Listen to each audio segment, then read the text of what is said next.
Om Shanti. Thank you, Baba. Thank you, Divine Family. Today we are going to do this Murli of the date of 27th of April, 1983. Methods to transform your vision and attitude. Today, Bab Dada is looking at the gathering of all the effort makers.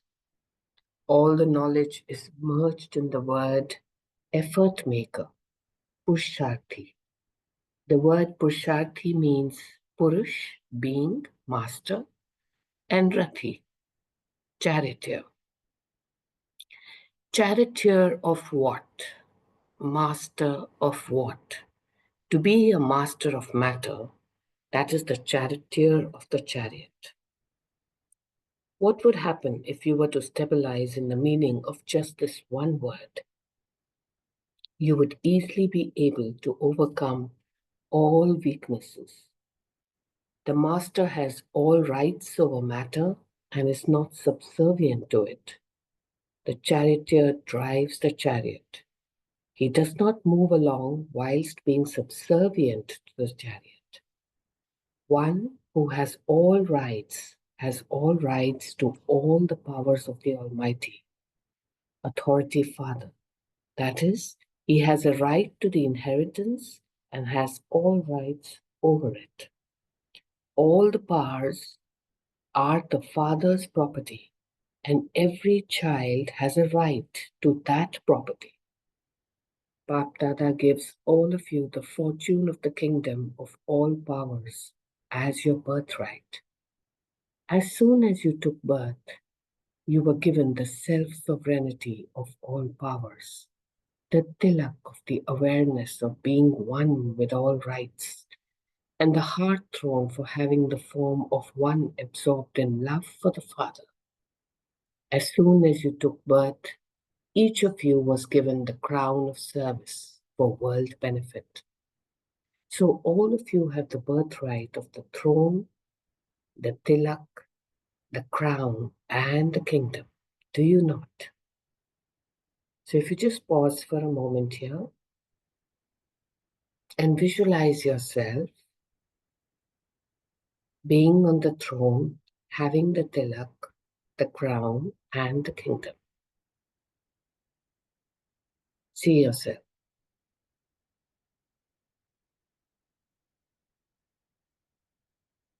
And now that you have that image, we can continue.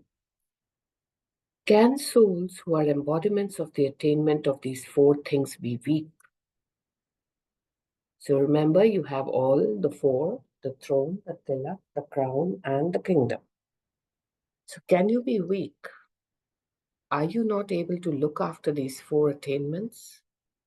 Sometimes the tilak is erased. Sometimes you get off the throne, and sometimes instead of wearing your crown, you carry a burden. You carry a basket of useless, wasteful things. You're called self-sovereigns, but instead of becoming a sovereign of yourself, you become a subservient subject. Why do you play such games? If you continue with such games, when would your original sanskars of claiming the right to the fortune of the kingdom become imperishable? If you continue with such games, what is your attainment going to be? How can someone who is unable to make his original sanskars imperishable claim a right to the kingdom of the beginning? If you have the sanskars of a warrior for a long period of time, that is, if you spend your time battling, if you're victorious today but are defeated tomorrow, if you gain victory one moment but are defeated at the next moment, if you don't have the sanskars of being victorious all the time, would you then be called a warrior or a Brahmin? It is Brahmins who become deities.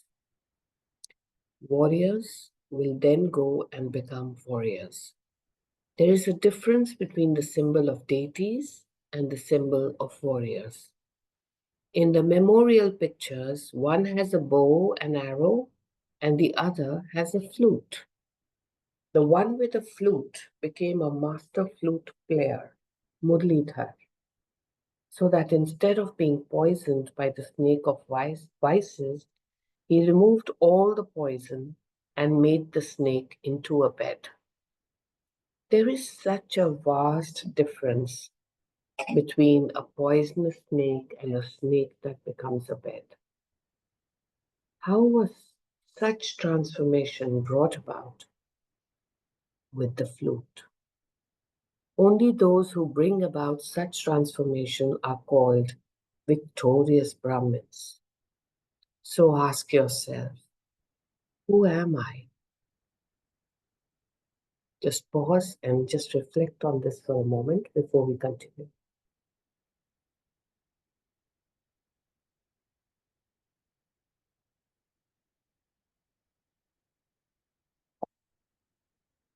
All of you have revealed your weaknesses with honesty. You will receive marks for that honesty, but Bapdada saw that even now you haven't yet developed the power to transform your own sanskars. So when will you become world transformers? When will the transformation of your vision and attitude become imperishable? You are observers who observe everything with your vision. So why do you allow your vision to become mischievous? Do you look at everything with your divine eye or with gross eyes? When you look with your divine eye, you will constantly only see the divine form. Gross eyes will only see the skin. Whose job is it to look at the skin and to think about the skin? Is it the work of angels, of Brahmins, of self-sovereigns who have all rights? So are you Brahmins? Who are you? Should Baba even speak that name? Always see every embodied soul, every woman in the form of a Shakti, a world mother, or a goddess. This is what it means to see with divine vision. She may be a Kumari, a mother, a sister, or an instrument who is your teacher, a server. But who is she? She is a form of a Shakti. Even in the relationship between brother and sister, the attitude and vision can sometimes become mischievous. Therefore, always see her in the form of a Shakti, a Shiv Shakti. What would the condition be of someone with a devilish intention who comes in front of a Shakti? You know that, do you not? She is not just your teacher, but a Shiv Shakti. She is your spiritual sister. However, even beyond that, see her as a Shiv Shakti. Your mothers and sisters should also remain constantly stable in the form of a Shiv Shakti. Don't think this one is my special brother or my special student. Sisters are Shiv Shaktis and you are Mahavirs. You are those who will burn Lanka, but you first of all have to burn the progeny of Ravan within yourself. What is the speciality of Mahavir, Hanuman, that they show? What does he constantly show in his heart? One Rama and no one else. You've seen the picture of this, have you not? So every brother is a Mahavir and every sister is a Shakti. Mahavir belongs to Rama and Shakti belongs to Shiva. Whilst looking at any bodily being, always look at the soul in the forehead. Are you going to speak to the soul or the body? Whilst carrying out any activity, is it the soul or the body that is doing it? Constantly see the soul in the body at every second. Let your vision fall on the jewel in your forehead. What will happen then?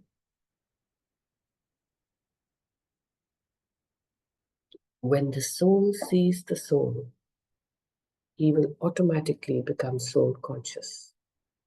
This is the first lesson, is it not? If you don't make the first lesson of alpha form, how would you receive beta, the kingdom? Simply remain cautious about one thing. Whatever you have to do, you have to perform elevated actions and become elevated. So become one who has determination about everything. No matter what you have to tolerate or face, you have to perform elevated actions and bring about elevated transformation. Don't use the word effort in a careless way. I am an effort maker.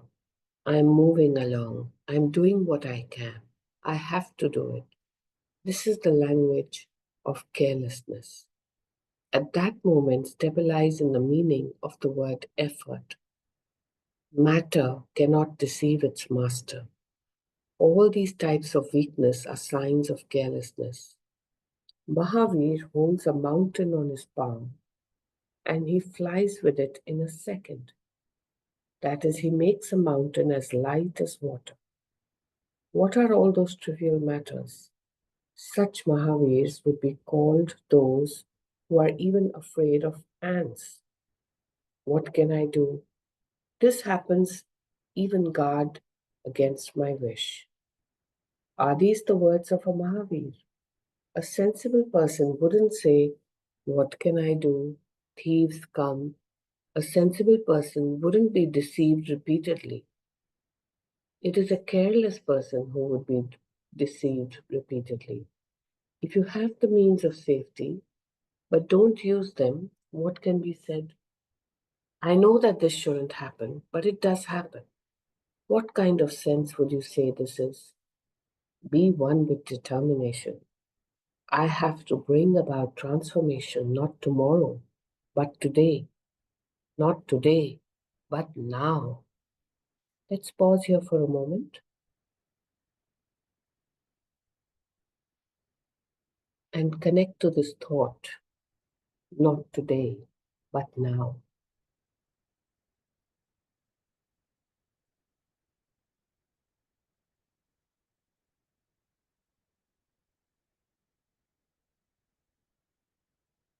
This is called being a Mahavir who obeys Rama.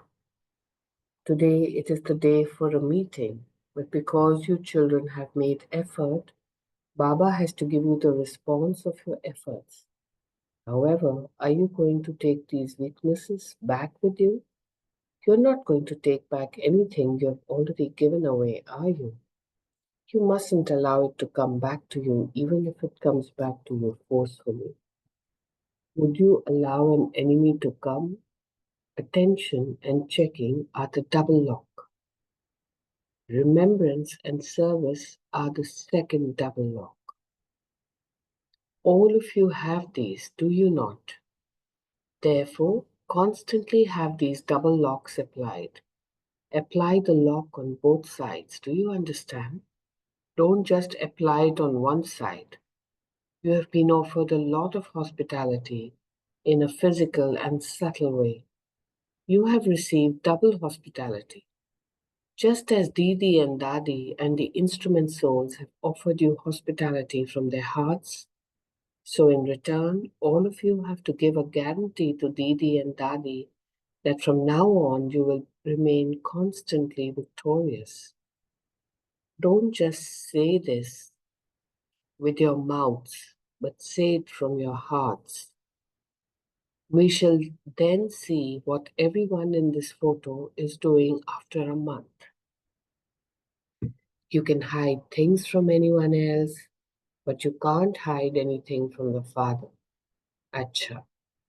To those who constantly make their thinking and their doing equal with determination, to those who constantly see the form of a soul with your divine eye, so that whoever they look at, they only see the soul, to those effort making souls who stabilize in the effort of the word effort, Bap Dada's love, remembrance, and Namaste. So let's reflect on this beautiful Murli that we have just read. Method to transform your vision and attitude. Let's reflect on this for a while and then we can start the sharing.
So are we ready to start the journey?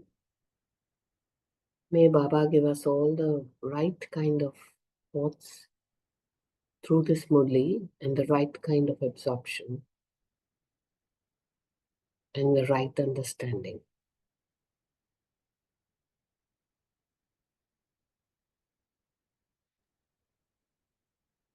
Om Shanti. Om Shanti, So, brother. yeah, Baba gave different methods to transform the vision and attitude. So, we know that as is our vision, so will be our will be attitude. So, Baba says that, while we look at the body, we always have to look at the soul, in that water. So, especially when we speak or when we interact with people. So we can see the body, but we cannot see the body. I mean, see the soul. Right? So we have to practice seeing something that which we don't see. And we have to practice seeing something that which we see, not to see. And when we see souls, right, we automatically become soul conscious. As practice Baba says, we do it, then we automatically become soul conscious. Yeah, so that's the takeaway. Joy is our vision. Yeah. Thank you. Thank you, brother. Yes, that's a very, very important takeaway. To see the soul in the person you are talking to or having any conversation or dealing with that person.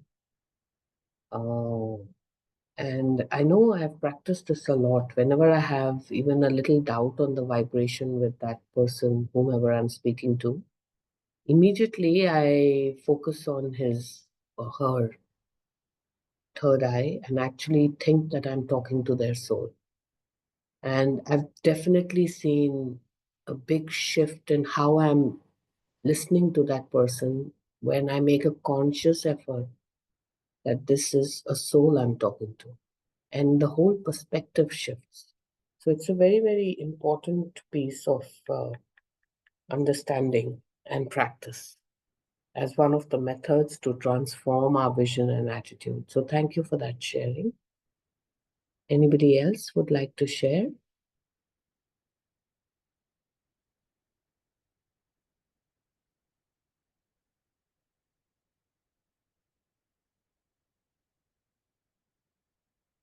I can see Sister Girja has written in the chat box.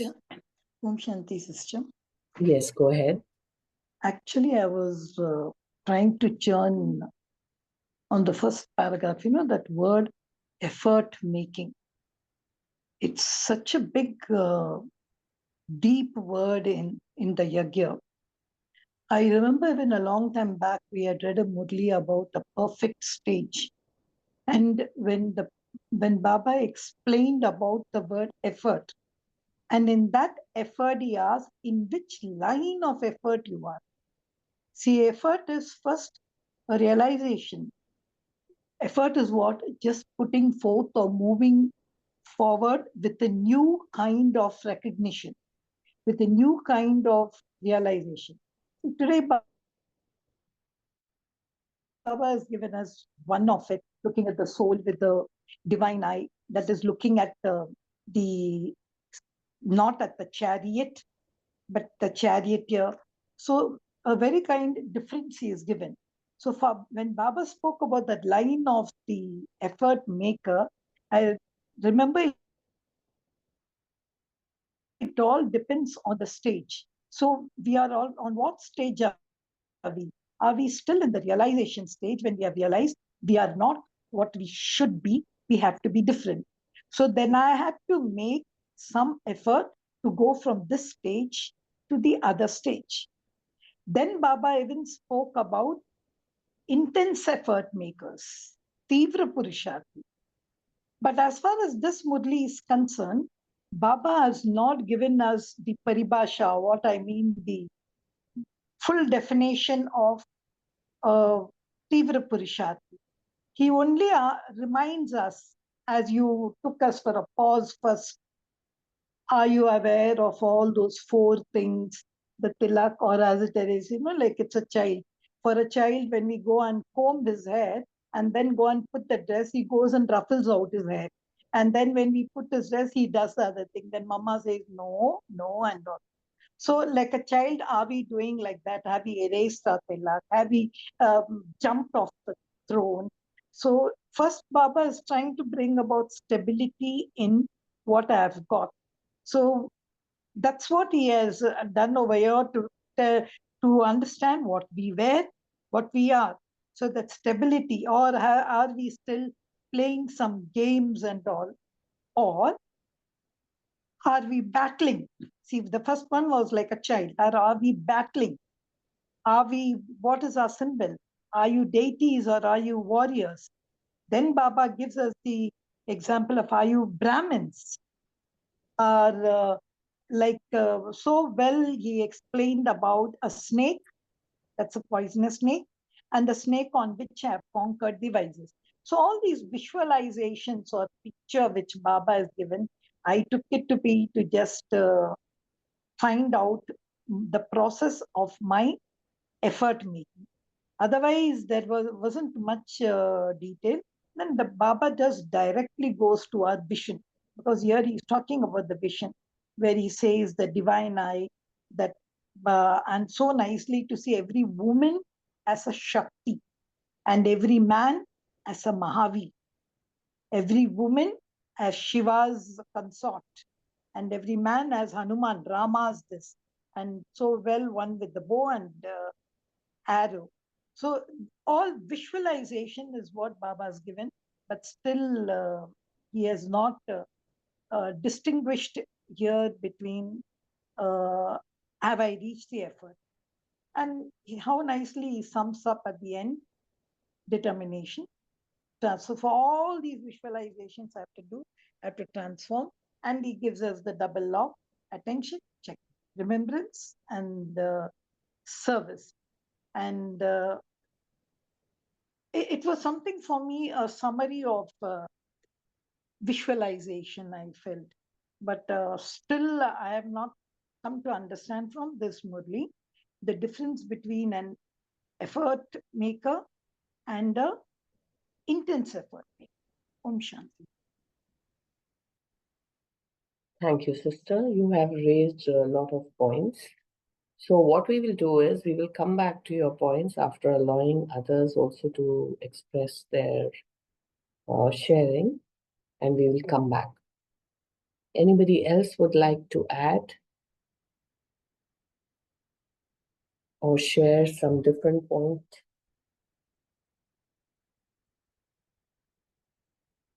Om Shanti, sister. Om Good Shanti. morning. I was understanding and trying to make this point clear to myself that once the vision or the drishti goes somewhere else, that shows that I'm an effort maker, because it is still not a complete stage wherein I am fully stabilized in the soul consciousness. That actually shows that I'm still in that stage of effort making to come to that original state of being totally soul conscious. So I have to accept myself that yes, this is happening, and then sit myself on the throne with that crown and the tilak, that is the soul consciousness, stabilize over there, realize it, and then see the other person as Shakti or Mahavir. I was trying to put it in sequence for myself so that in case things go the other way, then I have a backup checklist to make it a right thing. So that was what I would do. Thank you. Om Shanti. Yeah, thank you, brother. Yes, it's a good way to reflect on the sequence and how you. And actually, there is no one rule or one size that fits all, is my personal experience. Each one has their own way of, picking up the process, the way it seems easier for your own transformation. And as long as the goal is being achieved and the method is pure, it doesn't really matter, which you do first or which you do second or what. As long as your method is pure and the goal is clear, and then whichever method you use, as long as it's not something which is against the basic principles of spiritual conduct, it is fine, And some of the methods which Baba has shared here of visualization, etc., are very simple techniques, because he's trying to make it simple for us. So thank you, Baba, for that. He's trying to actually spoon feed us.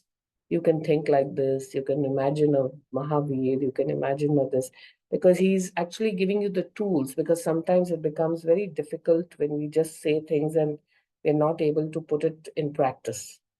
So I think it's a very nice thing to visualize the Mahavir and to visualize the Shakti, because it gives us those tools to help us in this journey. So thank you for that sharing. And anyone else would like to add or also reflect on any point which we may not have brought up so far? Adding on to the distinction that's been going on right now, Baba has given a beautiful difference between a divine eye and a gross eye. Yes. And the point for me to take back home is to look at being aware every time. Are my eyes looking at divinity, or it is still looking at the way the cross eye will look at, which is only what is literally or objectively seen in this world? Now then, what is the reflection of being a divine eye or looking from divine eye is actually bringing in existence the knowledge going beyond what is being seen. And that's where what I was getting was there's a difference between a sight and a vision. A sight could be a cross eye, but somebody who's visionary will go beyond. So a divine eye is going beyond what's that a physical eye can see, on the basis of knowledge and our own reflection of the knowledge that we are churning in. So bringing in Baba's knowledge, bringing in the concepts of values, virtues, the base first knowledge of who I am as a soul, or the person as a soul on a journey, bringing in the concept of karma, and respecting that each person in this planet is in its own journey. that gives a lot of peace within. So for me, the practice is always being aware of the divinity within me, and the first place to stand is to look everything from a divine eye. That's Yes. the takeaway from today's Murli. Yes. Thank you, sister. And it is very important to remind ourselves to differentiate between the gross eye and the divine eye. Absolutely right. Especially when we are living in this practical world with so many situations around us every day, every moment, in fact. So, whether we are able to constantly see everyone around us through that divine eye is a question which we have to ask ourselves in our own journey.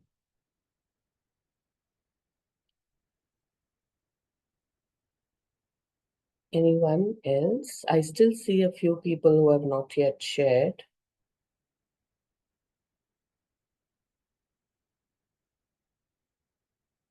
Chandrakala Bhen, Radhamani Bhen, Pramila Bhen, Ami sister. Anything you would like to add?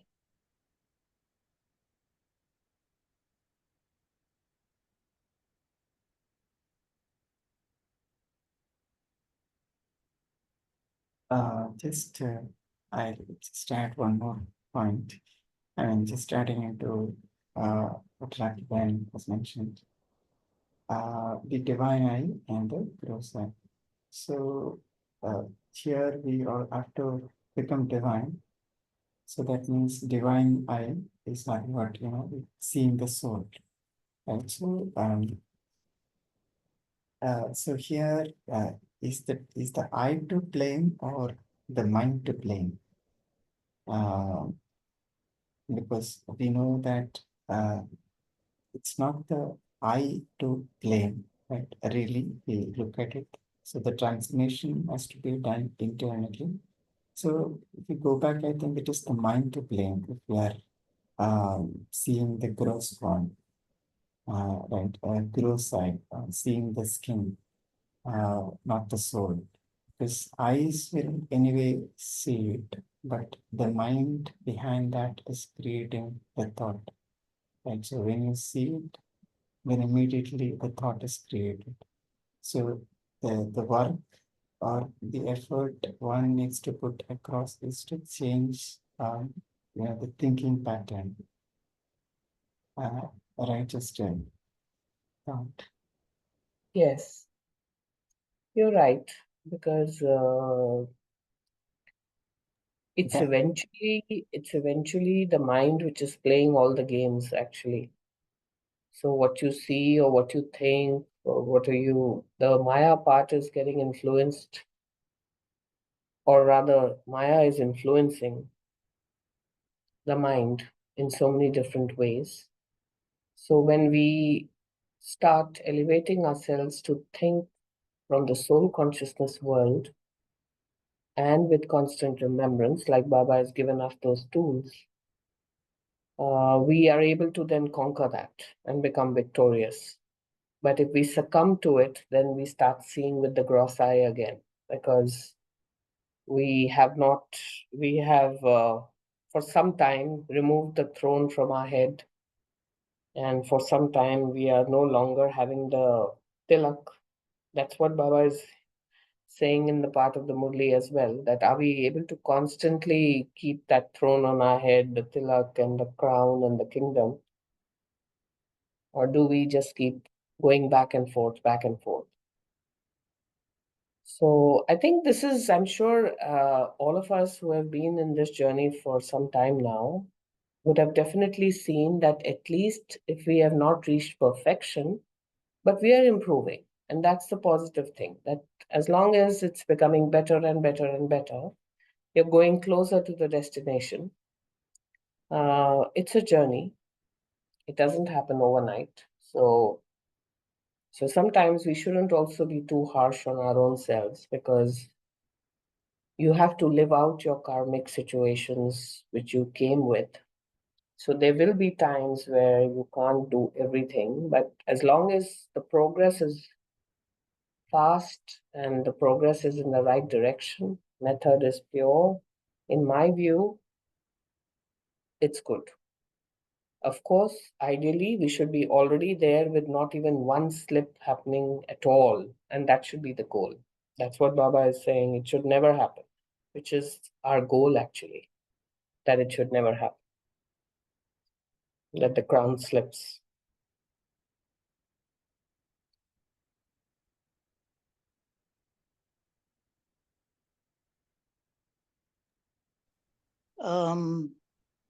If I can add, or have I to wait?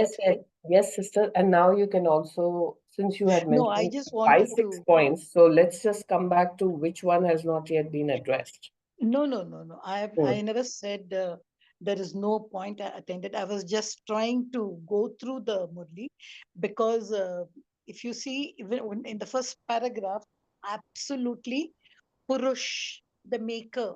See, if you see the word intense effort maker, effort means what? The one who is trying to put.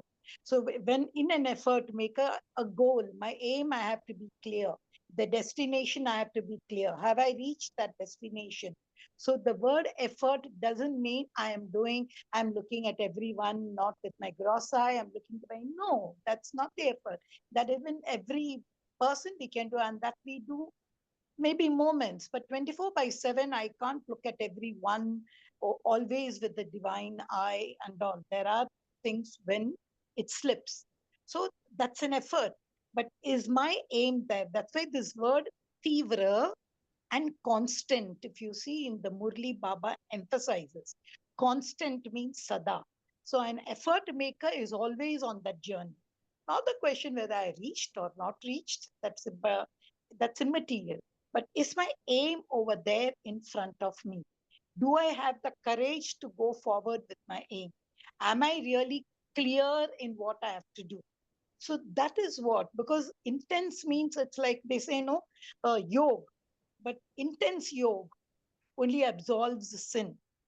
That just yoga doesn't absolve sin. So intense yoga, but here, of course, Baba never used the word intense. He came on the first level only. He just said effort maker. So I was just saying these are beautiful visualizations which a brother was just sharing. He said he's going to use this as a checking point. It's a beautiful visualization. And Amrit Vela, I can get up and check these 4 things, whatever those 4 things are there. So to just know whether I'm on line, whether I'm still on effort, because we are all effort makers till the end, till Baba comes and takes us.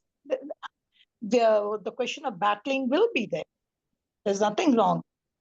So I was just trying to say these are beautiful visualizations, but that last paragraph, which he nailed us to say, determination, transformation, attention, checking, remembrances.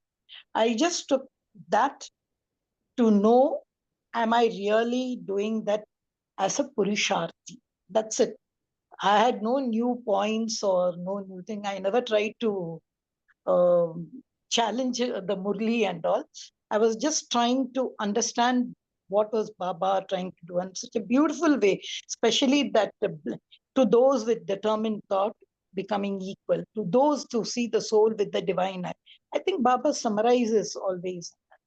That was just what I wanted to share. Yes, thank you, sister. And you brought out some very valid points in understanding what is effort, and you are also asking about what is the difference between effort and intense effort. So I think in the Murli, while he may not have used the word intense, like you rightly pointed out, but he's also said somewhere in the Murli that don't use the word effort in a careless way. I'm an effort maker. I'm moving along. I'm doing what I can, and I have to do it. This is the language of carelessness. But he says, then he adds that at that moment, stabilize in the meaning of the word effort. Matter cannot deceive its master, and all these types of weaknesses are signs of carelessness. And so, what he's trying to say is is what is my reading out of this, and we can all share as we are learning together, is that the more we say, I'm trying, I'm an effort maker, I have to work so much towards this goal, we are actually putting ourselves down a bit, that as if we are not already that powerful to do it on our own and to do it easily. And by comparison with the Mahavir and the snake becoming the bed, etc., he's telling us that that is transformation where such big things could be done. So if you keep saying, I'm trying, you're not going to be in that high level of power to own that kingdom, whereas you should already think it is done. In fact, this is the law of manifestation. When you're doing other kinds of meditation, you manifest and you visualize that it is already done. And how it will be done will follow course. So you visualize that you're on that throne and you are not going to let that throne slip. And you have that tilak, and the tilak is not going to be washed away. So that's a putting yourself in that powerful position so that it doesn't slip. And then that determination is in that thought that you are there already. You are there. And that power is what, this is my interpretation, but if anybody else would like to add something to this, please go ahead.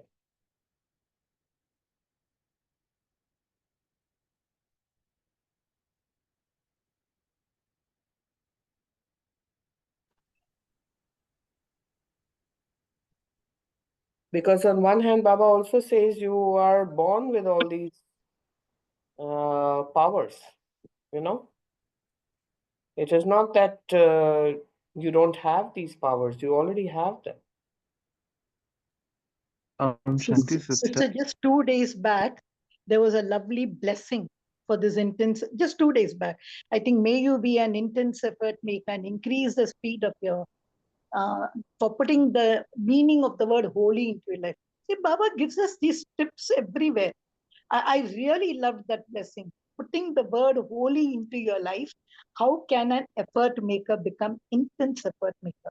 There was a blessing just 2 days back. I just wanted to share from. So I would rather use the wording from this very Murli.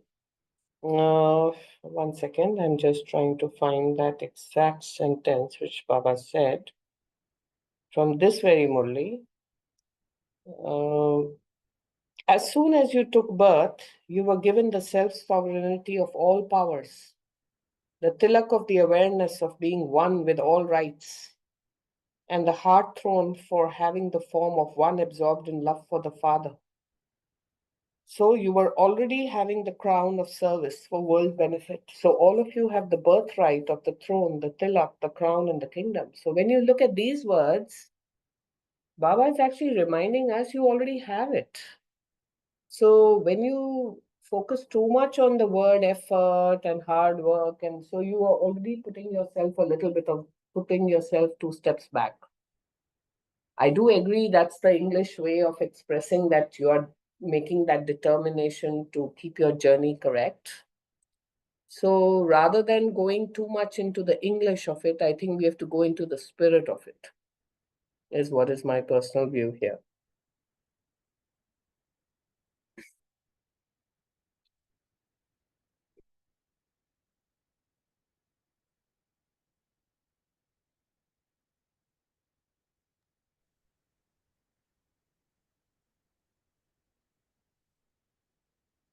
If you're already powerful, if you're already sitting on that throne,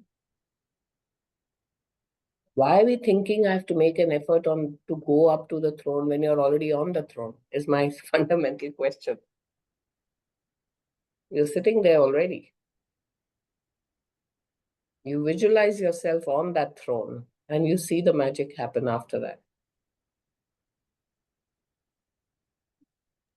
That's a good question you said, sister. You're already on the throne. Why you have to visualize? That's what is the game. That's what Baba is saying. You have forgotten you're on I'm a child. I have forgotten, I slip off. That's the game. because I don't remember these 4 things, which Baba said, I'm still on the journey. That's why every time he has to tell you to keep your Swaman of the Tilak, the Amrit Vela. It's the question. The question is forgetting. So even Brahma Baba used to say, when remember God, but he's saying even I forget Shiv Baba, though Shiv Baba was 24/7 in him. So that's the thing. We just slip off. What to do? No, but We got different thrones. So remembrance of God doesn't mean sitting in a meditative pose and remembering God. I think this is the differentiation we have to be very clear about. Otherwise, we will always put ourselves down that I'm not doing it 24/7. Of course, you cannot do it 24/7 in that context, but you can always keep the connection with the divine in whatever you are doing. Like I practiced, I will just share where I shifted my thought process on this, because these questions obviously come to all of us. Like I'm working for Air India. Now I don't think I'm working for Air India. I think I'm working for the Almighty. So whatever I do, Air India is just a name. Tomorrow I might be working for another organization. So whatever I'm doing it for Him. And every action that I do is in constant remembrance, because I'm doing it with that visualization that whatever I do is for Him. So it's a way of constant remembrance. You know, being in a meditative pose and sitting 24/7 is not constant remembrance. In fact, that is the easier thing to do. The more difficult thing to do is to do your whatever you need to do in life and maintain constant remembrance. So I think each one has their own journey and there's no right or wrong in this. It is just everybody's perception.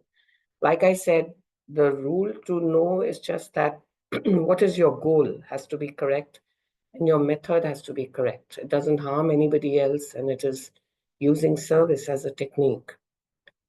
And if you're in a family, my goal is to have divine consciousness in my family, in whatever I do.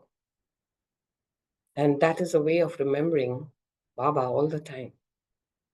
While I'm cooking, while I'm walking, while I'm talking. I mean, that is constant remembrance.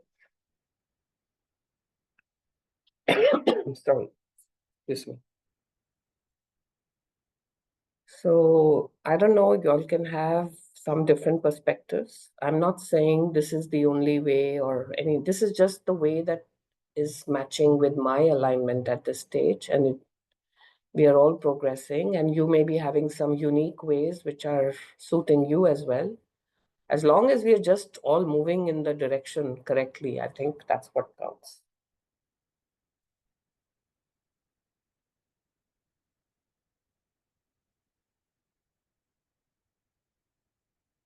Even the word Amrit Vela, I'm just digressing a bit since you mentioned it. While we all know the magic of Amrit Vela and nobody challenges it, and in fact, it is the most appropriate time for meditation because of the calmness, the peace.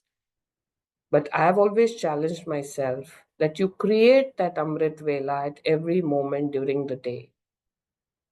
Why does it have to be? If you want constant remembrance, the word constant, I can't be limited to Amrit Vela. I have to be creating Amrit Vela throughout the 24/7. That is constant remembrance. And that when you're away from the calming early morning period is more challenging to do the Amrit Vela in your head when the rest of everything else is happening. So, I mean, these are questions which I keep asking myself to push myself a bit. But this is just sharing going on, therefore, I'm sharing.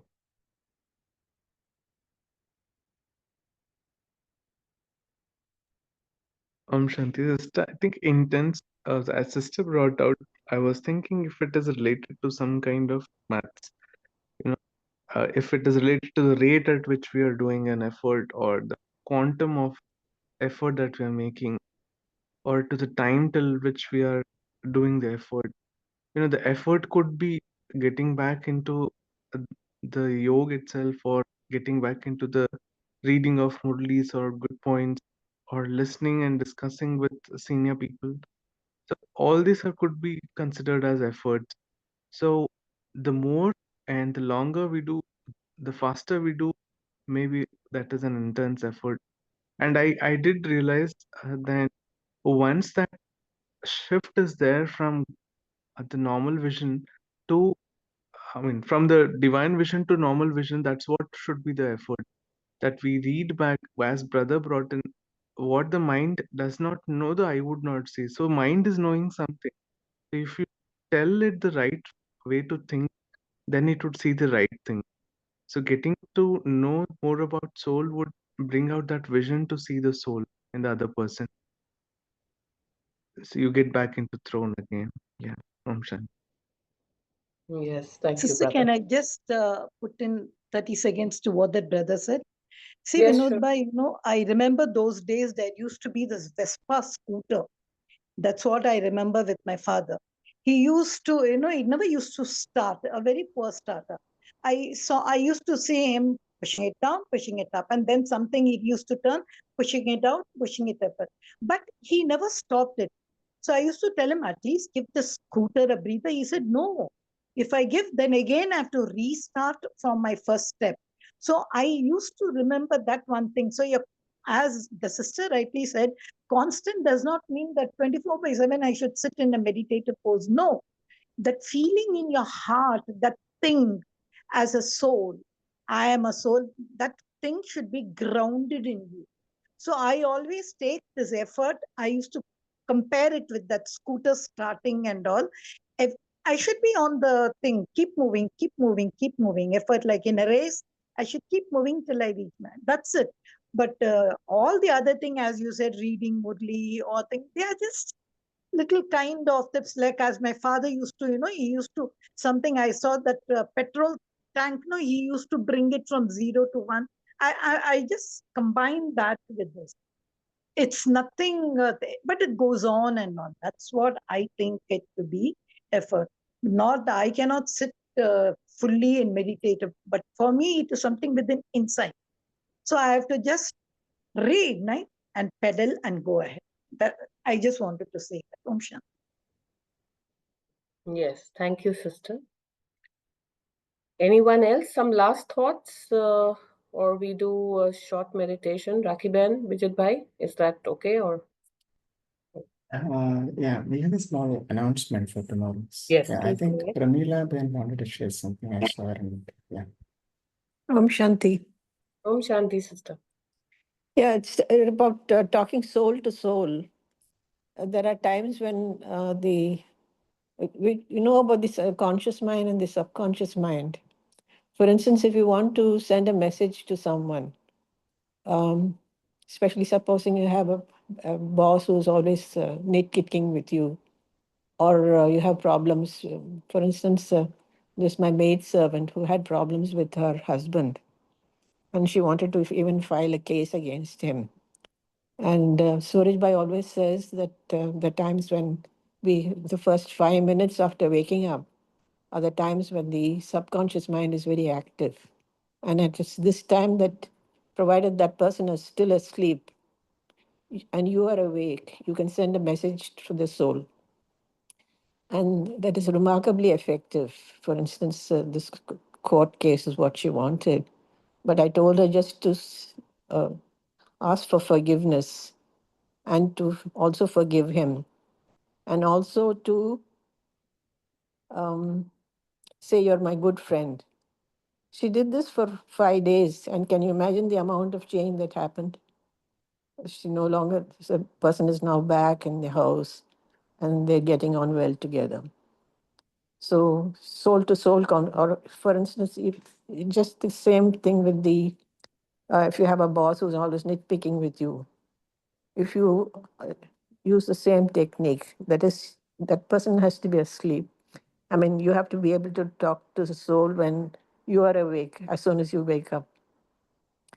and send the message that you're my good soul and ask for forgiveness. I mean, not verbally, it's just within the mind. That also has a very good effect. There are some people whom I know who did this and they're very satisfied with the results. Just to say that the time, as soon as we wake up, 5 minutes is when the subconscious mind is active. Just like that, before going to sleep, when we are feeling sleepy, with 5 to 10 minutes, any messages to the body, that also works very well. Om Shanti. Yes, thank you, sister. And what you have said is absolutely correct. I have only one point to add to what you said, that while the early morning and just before sleeping is definitely the ideal time because your mind is more free, but you can do this in the other points of the day also. I have practiced this, and what you're saying is absolutely true. It can change everything magically when you connect soul to soul. Yeah. So tomorrow we have a special session. Tomorrow is Sunday, so it's a perfect day for us. So we have Arif Bhai who will be joining us to take us to a session. Holy burned spices. Okay, so it will be the topic will be on holy burned spices. So I request everyone to attend the session and then take the complete time for the session. With that, over to Sister Big Ben for meditation, short meditation. Yeah, thank you. Okay. Thank you, brother. So, in this beautiful churning that has been going on, let's just completely relax. You may be having your eyes open or eyes closed is a personal choice. Just completely relax and visualize the point of light in the center of your forehead.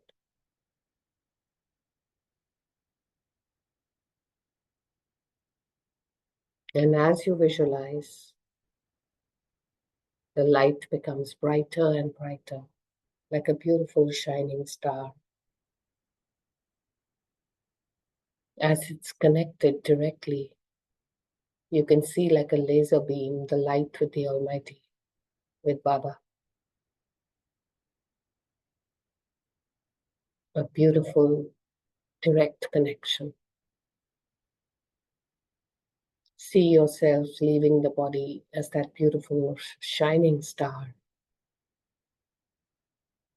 And as you're far away from the earth, well above the atmospheric realms, in the area of supreme consciousness, you can see yourself on that beautiful throne, having a beautiful crown on your head, the tilak on your forehead,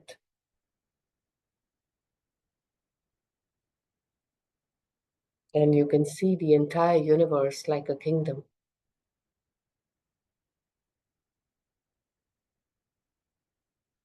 You experience the highest level of elevation and direct connection with the Almighty Source. You may call it Baba or any other name that you resonate with. It is more than the words, it is the vibration that matters. To experience that vibration, that deep connection.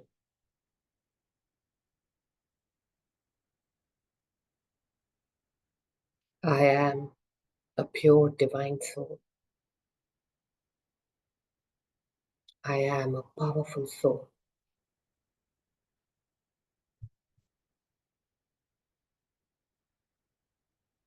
I have all the powers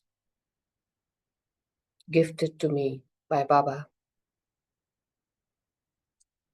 where I'm able to be in constant remembrance. I'm able to be always in the soul conscious stage.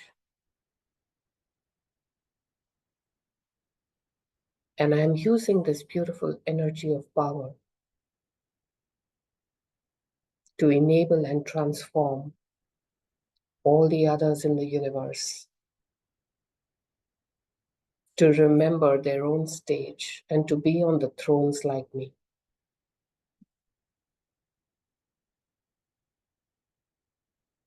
I can see my worldly family. I can see my colleagues. I can see all the people that I interact with on a daily basis on these beautiful thrones with a tilak on their head. As I'm seeing them through soul consciousness, I can see them as souls, as beautiful divine souls just like me.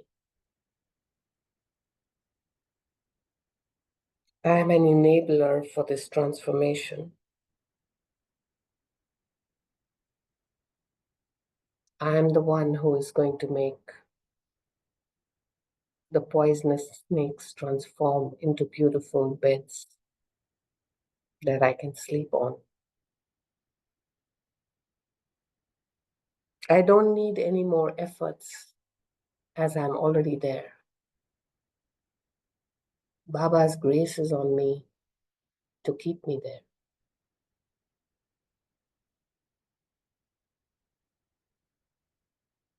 I'm so powerful that I not only am self-enabled, I'm enabling so many others to do the same.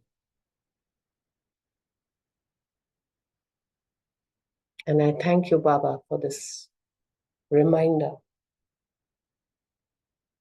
because I had forgotten what I already have. The soul consciousness,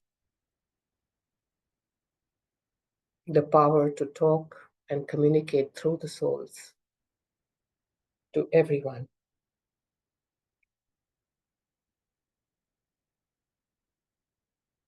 To go above my vices